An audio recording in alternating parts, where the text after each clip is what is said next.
সুপ্রিয় দর্শক, আসসালামু আলাইকুম। আপনাদের সবাইকে স্বাগত জানাচ্ছি এখনকার আলোচনায়। আপনাদের সঙ্গে আছি আমি সিরাজুল ইসলাম। দর্শক, মার্কিন কেন্দ্রীয় গোয়েন্দা সংস্থা সিআইএর প্রধান জন র্যাডক্লিফ একেবারে আকস্মিকভাবে এবং গোপনে রাশিয়ার রাজধানী মস্কো সফর করেছেন। তার এই সফরকে কেন্দ্র করে ব্যাপক জল্পনা কল্পনা ছড়িয়ে পড়েছে। তিনি আসলে কোন বার্তা নিয়ে মস্কো সফর করলেন, কার সাথে তিনি বৈঠক করেছেন, কি বার্তা দিয়েছেন, কি হতে যাচ্ছে, কি ব্যাপার। এদিকে আমেরিকার পক্ষ থেকে পাকিস্তানের সেনা প্রধানকে ইরানে যে পাঠানো হয়েছিল ইরানের সাথে আলোচনার জন্য, সেখানে ডোনাল্ড ট্রাম্প প্রস্তাব দিয়েছেন, পাকিস্তানি সেনা প্রধানের মাধ্যমে একটা গুরুত্বপূর্ণ প্রস্তাব দিয়েছেন এবং সেই প্রস্তাবের বিপরীতে ইরান কি বলেছে খুবই গুরুত্বপূর্ণ, ইন্টারেস্টিং। এবং ডোনাল্ড ট্রাম্প যে কতটুকু চাপে পড়েছে আপনারা এই আলোচনা শুনলে বুঝতে পারবেন। সুপ্রিয় দর্শক, আর একটা ব্যাপার, সেটা হচ্ছে সিরিয়াতে নাকি প্রচুর পরিমাণে সামরিক সরঞ্জাম মোতায়েন করেছে তুরস্ক, এবং কোনো সামাজিক মাধ্যমে বলা হচ্ছে যে 4.5 লাখ সেনা নাকি পাঠিয়েছে সিরিয়াতে, এবং ইসরায়েলের সাথে যুদ্ধ সংঘাত যে কোনো পরিস্থিতির জন্য তুরস্ক প্রস্তুত। আসলে কি বাস্তবতা তাই? এপাশে হরমুজ প্রণালী নিয়ে ওমানের সাথে ইরানের আলোচনা কত দূরে এগোলো এবং কি হয়েছে, আলোচনা কি হতে যাচ্ছে। এই যে 4টি গুরুত্বপূর্ণ বিষয় বললাম, এই 4টি গুরুত্বপূর্ণ বিষয় নিয়ে আলোচনা করব। এর সাথে আর একটা বিষয় থাকবে। চীন কিন্তু সোজা সাপটা বলে দিয়েছে, চীনের কোম্পানিগুলোর বিরুদ্ধে যদি নতুন করে নিষেধাজ্ঞা আরোপ করা হয় তাহলে চীন পাল্টা ব্যবস্থা নেবে।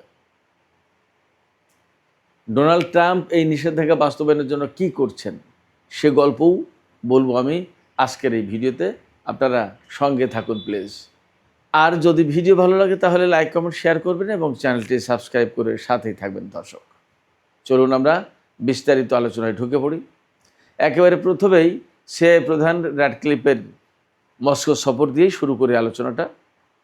প্রধান জন র্যাডক্লিফ তিনি গতকাল গোপনে বাট অত্যন্ত জরুরি প্রয়োজনে মস্কো সফর করেছেন, একথা বলার মানে অবকাশ নেই, একদম সহজ কথা। কারণ সিআইএর প্রধান হচ্ছে এমন একটা পোস্ট, সেই জায়গা থেকে রাশিয়া সফর করতেছে।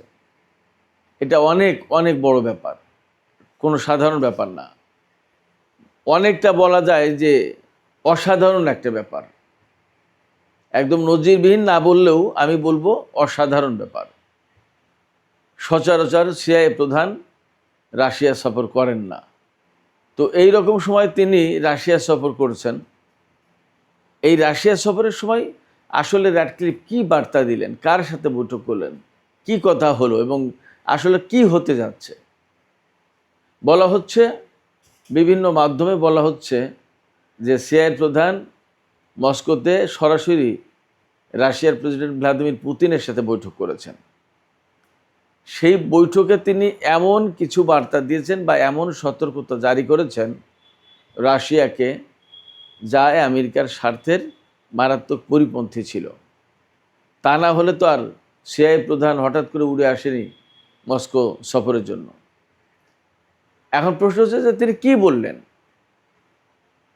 তিনি কি মেসেজ দিলেন যা করতে নিষেধ করলেন রাশিয়াকে, অথবা এমন কি কথা তিনি বললেন যে তোমরা যা করতে যাচ্ছ আমরা তা জানি, তোমরা এটা করো না, এর পরিণতি ভালো হবে না, এমন কিছুই তো মেসেজ দিয়েছে। কি সেই মেসেজ? এখানে দুটো বিষয় নিয়ে খুব জল্পনা চলছে। একটা বিষয় হচ্ছে যে রাশিয়া ইউক্রেনে বড় ধরনের অভিযান চালাতে পারে এবং ইউক্রেনের বিষয়টা হয়তো একটা চূড়ান্ত সমাধানের দিকে নিতে চাইছেন রাশিয়ার প্রেসিডেন্ট ভ্লাদিমির পুতিন। এই বিষয়টা যদি চূড়ান্তভাবে সমাধানের দিকে নিয়ে যেতে চান প্রেসিডেন্ট পুতিন, তাহলে হয়তো ইউক্রেনের বিরুদ্ধে একেবারে প্রচণ্ড রকমের অভিযান চালাতে হবে, একদম চূড়ান্ত অভিযান। হয়তো লাখ লাখ সেনা অভিযানে অংশ নেবে, ট্যাঙ্ক নেবে, বিমান নেবে, সাবমেরিন, যুদ্ধজাহাজ, মানে যত মাধ্যমে একটা দেশের বিরুদ্ধে যুদ্ধ করা যায় তার প্রত্যেকটা সেকশনকে কাজে লাগাবে, প্রত্যেকটা ইউনিটকে কাজে লাগাবে। এবং জানি না কি হবে যদি ইউক্রেনের বিরুদ্ধে প্রয়োজন হয় তাহলে হয়তো পরমাণু বোমাও ব্যবহার করে এমন পরিকল্পনা করে থাকতে পারে রাশিয়া।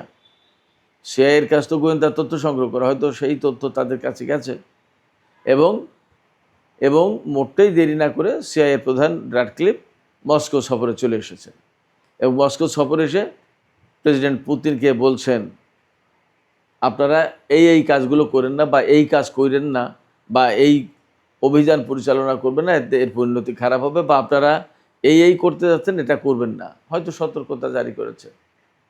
এখন তিনি কি সতর্কতা জারি করলেন আর কি করলেন না, কি বললেন না, তা তো যেহেতু পরিষ্কার খবর আসেনি, সেজন্য আমাদের অপেক্ষা করতে হবে। তবে একদম নিশ্চিত তিনি যে খুব গুরুত্বপূর্ণ বিষয় নিয়ে আলোচনা করতে এসেছেন তাতে কোনো সন্দেহ নেই। পাকিস্তানের সেনাপ্রধান ফিল্ড মার্শাল আসিম মুনিরকে যে ইরান সফরে পাঠিয়েছিলেন মার্কিন প্রেসিডেন্ট ডোনাল্ড ট্রাম্প, এই সফরে তিনি কি বার্তা দিয়ে পাঠিয়েছিলেন আসিম মুনিরকে ইরানের কাছে? জানা গেল যে ডোনাল্ড ট্রাম্প আসিম মুনিরকে এই বার্তা দিয়ে পাঠিয়েছেন যে আপনি ইরানকে বলুন যে ইরান হরমুজ প্রণালী খুলে দিক, এর বিনিময়ে আমরা ইরানের উপর থেকে নিষেধাজ্ঞা প্রত্যাহার করে নেব আর ব্লকেড তুলে নেব। আসিম মুনির কিন্তু ইরান থেকে ফিরে তিনি দাবি করেছেন, বা পাকিস্তানের গণমাধ্যমগুলোতে খবর এসছে যে ভালো একটা আলোচনা হয়েছে, আলোচনার অগ্রগতি খুব ভালো। আমি তো বলছি যে ইরান প্রত্যাখ্যান করেছে আলোচনা। এখন পাকিস্তানের গণমাধ্যম বলছে আলোচনার ফলাফল বা বেশ ইতিবাচকভাবে আলোচনায় অগ্রগতি হয়েছে। আসলে কি সেটা এখানে ডোনাল্ড ট্রাম্প এবং পাকিস্তান কিভাবে নেবে আমি জানি না। ইরান যা বলেছে তা পরিষ্কার। ইরান বলেছে হরমুজ প্রণালী খোলা হবে, তবে কতগুলো শর্ত আগে পূরণ করতে হবে আমেরিকাকে। যদি তাই বলে তাহলে তো ইরান হরমুজ প্রণালী খুলতে রাজি হয়নি, আবার প্রত্যাখ্যানও করেনি, খুলতে চায়, তারা খুলবে। ওকে, এ তো আগেও বলেছি, এখনও বলছে, হয়তো ভবিষ্যতেও বলবে যে আমরা হরমুজ প্রণালী তো খুলবো, এখান থেকে মানুষের তেল যাবে, পণ্য যাবে, আসবে, ব্যবসা হবে, সবই তো চলবে, নিরাপত্তার সাথেই হবে। কিন্তু কিছু কিছু দেশের জন্য হরমুজ প্রণালী খুলবে না, যেমন ইসরায়েলের জন্য চিরজীবনের জন্য বন্ধ হবে, আমেরিকার জন্য হয়তো তাই হতে পারে। অন্তত আমেরিকার সামরিক কোনো জাহাজ এই রুটে চলাচল করতে পারবে না, হরমুজ প্রণালী দিয়ে পারস্য উপসাগরে যেতে পারবে না। তার মানে বাহরাইনে পঞ্চম নৌবহরের যে ঘাঁটি, ওই ঘাঁটি ফুটুস, ও আর জীবনে কোনোদিন সুস্থ হয়ে দাঁড়াবে না, ওকে মেরামত করে ঠিক করা যাবে না। কারণ ইরান হরমুজ প্রণালী দিয়ে আমেরিকার কোনো যুদ্ধ জাহাজ যেতে দেবে না, যে জাহাজে বিভিন্ন রকমের অস্ত্র, সামরিক সরঞ্জাম এবং ওই ঘাঁটি ঠিকঠাক করার মতো যন্ত্রপাতি আনা হবে, এইটা করতে দেবে না ইরান। তাহলে এই হরমুজ প্রণালী খুলবে বিভিন্ন দেশের জন্য, হয়তো শর্ত সাপেক্ষে আমেরিকার জন্যও, কিন্তু শর্ত সাপেক্ষে মানে সামরিক সরঞ্জাম এখানে নিতে পারবে না, আর ইসরায়েলের জন্য চিরদিনের জন্য বন্ধ থাকবে। ব্যাপারটা যদি এরকম হয় তাহলে ইরান তো খুলতে রাজি আছে বা খুলবে, কিন্তু তার আগে আমেরিকাকে ইরানের শর্তগুলো পূরণ করতে হবে। তো শর্ত যতক্ষণ পর্যন্ত পূরণ না করছে ততক্ষণ পর্যন্ত খুলবে না। এবং এখানে আরও কথা আছে, আমেরিকার president Donald Trump mid term ইলেকশনের আগে যে কোনোভাবেই হোক হরমুজ প্রণালী খোলার চিন্তা করছে, চেষ্টা করছে, এই কারণে যে তা না হলে আমেরিকার লোকজনকে তিনি দেখাতে পারবেন না যে কোনো সফলতা। সবাই এই প্রশ্ন তুলবে, যেখানে আপনি সারা বিশ্বের যুদ্ধ বন্ধ করতে চেয়েছিলেন সেখানে আপনি কয়েকটা জায়গায় যুদ্ধ শুরু করে দিলেন। যুদ্ধ শুরু করলেন তো করলেন, আমেরিকার সেনারা মারা গেল, বহু বিমান, বিভিন্ন রকমের সরঞ্জাম, প্রচুর ক্ষয়ক্ষতি হলো। এখন আপনি ইরানের সরকার পরিবর্তন করতে পারেনি, তার পরমাণু কর্মসূচি সেই অক্ষতই আছে, বরং যা খোলা ছিল সেটা বন্ধ করে দিয়েছেন। হরমুজ প্রণালী যুদ্ধের আগে খোলা ছিল, যুদ্ধ শুরুর কারণে হরমুজ প্রণালী বন্ধ হয়ে গেল। তাহলে তো যুদ্ধে আপনি পরাজিত হয়েছেন, আপনি যুদ্ধে তো কোনো অর্জন দিতে পারেন, কেন আপনি যুদ্ধে জড়াতে গেছেন? এই প্রশ্ন আসবে ভোটারদের কাছ থেকে, এই প্রশ্ন ভোটাররা করবে। তখন ডোনাল্ড ট্রাম্পের বা রিপাবলিকান দলের কোনো জবাব নেই। এই জন্যই এই নির্বাচনী বৈতরণী, নির্বাচনের টাইমটা পার করার জন্য তিনি ইরানের সাথে যাই হোক না কেন একটা চুক্তি তিনি করতে চাচ্ছেন। চুক্তি করে নির্বাচন শেষ, আবার ইরানের উপরে নিষেধাজ্ঞা দেবে, ব্লকেট দেবে, আবার দ্বন্দ্ব সংঘাত শুরু করবে। এটা অবধারিতভাবে ডোনাল্ড ট্রাম্প যা করবেন এটা আমি বলে দিলাম, এই করবেন। কারণ ডোনাল্ড ট্রাম্প কোনো জায়গায় স্থিরভাবে থাকতে পারেন না, কোনো কথা, কোনো প্রতিশ্রুতি, কোনো ওয়াদা, কোনো কিছু তিনি রাখেন না, রাখতে পারেন না। এখন কি বললেন আর কালকে কি করলেন, এটার ভিতরে মিল থাকে না। সেক্ষেত্রে ইরান যদি ডোনাল্ড ট্রাম্পের সাথে কূটনৈতিক উদ্যোগে গিয়ে এই জায়গায় চুক্তি করে, তাহলে ইরান অবশ্যই আবার আটকে যাবে তাদের মাধ্যমে, আমেরিকার মাধ্যমে তারা আবার ব্ল্যাকমেইলের শিকার হবে। আমি জানি না ইরানিরা তাদের সিদ্ধান্ত মতো তারা কী করবেন, কিন্তু আমার বিশ্লেষণ এই আসে, কারণ ডোনাল্ড ট্রাম্প চুক্তি মানে না, চুক্তি রাখে না, এবং তিনি আলোচনায় ডেকে দেখা গেল যুদ্ধ শুরু করে দেয়, অপমান অপদস্থ করে নানা রকম ব্যাপার। এই যে ইসলামাবাদ চুক্তি সমঝোতা এইটা করেছিল, সেটা নিজের সময়কার চুক্তি ভেঙে দিয়েছে। ওবামার আমলে যে পরমাণু চুক্তি ছিল সেটা না হয় ছিঁড়ে ফেলে বাদ দিল, সেটা আর এক প্রেসিডেন্টে তাকে পছন্দ করে না। ওবামা কালো বলে তাকে ভীষণভাবে ঘৃণা করে ডোনাল্ড ট্রাম্প। তো সেই ব্যক্তি ওবামার চুক্তি না হয় ছিঁড়ে ফেললো, বাদ দিল। কিন্তু এখন এই যে 17ই জুন যে চুক্তি হয়েছিল, MOU যেটা সই হয়েছিল, ইসলামাবাদ সমঝোতা স্মারক যেটা, সেটা তো ডোনাল্ড ট্রাম্প নিজে সিগনেচার করেছেন, সেটা ছিঁড়ে ফেললেন। তাহলে এর যে বড় প্রমাণ আর কি আছে? তিনি তো চুক্তি মানেন না। ইরান এই বিষয়গুলো নিশ্চয়ই মাথায় রাখবে। এরপরেও পাকিস্তানের সেনাপ্রধানের মাধ্যমে ডোনাল্ড ট্রাম্প যে প্রস্তাব দিয়েছেন, এটা একেবারেই ইরানের কাছে আমেরিকা সারেন্ডার করার মতো একটা প্রস্তাব। বাট এখনও ইরান তাতে পুরোপুরি রাজি হয়নি বা বলেনি সম্মতির কথা। এর মানে দাঁড়াচ্ছে যে তারা হয়তো বিষয়গুলো নিয়ে আলোচনা করে দেখবে। এমনটা যদি হয়, এই সময় চুক্তি না করে যদি আমেরিকাকে পরাজিত করে এখান থেকে চলে যেতে বাধ্য করা যায়, তাহলে সেটা হবে সবচেয়ে বড় কাজ। এই চুক্তিও লাগবে না, হরমুজ প্রণালী ইরান আমেরিকার জন্য খোলা লাগবে না, এবং এই এলাকায় আমেরিকা থাকতেও পারবে না। চুক্তি না করে যদি আরেকটু চাপ দেয় ইরান আমেরিকার উপরে, আমার মনে হয় যে ব্যাপারটা তখন আরও বেশি কার্যকরী হবে ইরানের জন্য। দেখা যাক ইরান কি করে। এদিকে সোমবার মার্কিন অর্থমন্ত্রী স্কট বেসেন্ট যে ইরানের বিরুদ্ধে ইকোনমিক ডুমসডে ঘোষণা করেছেন, এই ভয়াবহ প্রলয়ঙ্কারী নিষেধাজ্ঞা আরোপ করার পর মনে করা হয়েছিল যে ইরান একদম কলাপস করে যাবে। কিন্তু ইরান কলাপস করবে কি? এখন তো হরমুজ প্রণালীতে তেল লেনদেন অনেক কিছু নেই, দরকারটা কি? তাহলে কীভাবে কলাপস করবে? কলাপস করবে না, বরং ইরানে যখন যুদ্ধ শুরু করেছে তখন যেমন বিশ্বের কেউ ডোনাল্ড ট্রাম্পের পাশে দাঁড়ায়নি, এখনও এই নিষেধাজ্ঞা আরোপের ক্ষেত্রে কেউ দাঁড়াবে বলে মনে হয় না। কারণ ডোনাল্ড ট্রাম্পকে এবং তিনি কি করেন এবং তার মনোভাবটা কি, তার অবস্থানটা কি, এটা বিশ্বের নেতারা সব জানেন। যার কারণে এই নতুন নিষেধাজ্ঞার পক্ষে বিশ্ব নেতারা দাঁড়াবেন এটা ভাবার কোনো কারণ নেই। এখানে যদিও বেসেন্ট বলেছেন যে বিশ্বকে বেছে নিতে হবে, তারা ইরানের পক্ষে থাকবে নাকি আমেরিকার পক্ষে, কিন্তু ব্যাপারটা এত সরলভাবে যাবে না, এবং তারা অনেকেই ইরানকেই বেছে নেবে। কারণ তারা জানে যে ডোনাল্ড ট্রাম্প কোনো চুক্তি বা কোনো বক্তব্য দিয়ে সেইটার উপরে স্থির থাকতে পারবে না, থাকে না। এর ভেতরে খবর এসেছে যে ডোনাল্ড ট্রাম্প বিশ্ব নেতাদেরকে ফোন করছেন বারবার যে আপনারা এই নিষেধাজ্ঞায় সামিল হন, নিষেধাজ্ঞা কার্যকর করুন, নিষেধাজ্ঞা বাস্তবায়নে সহায়তা করুন।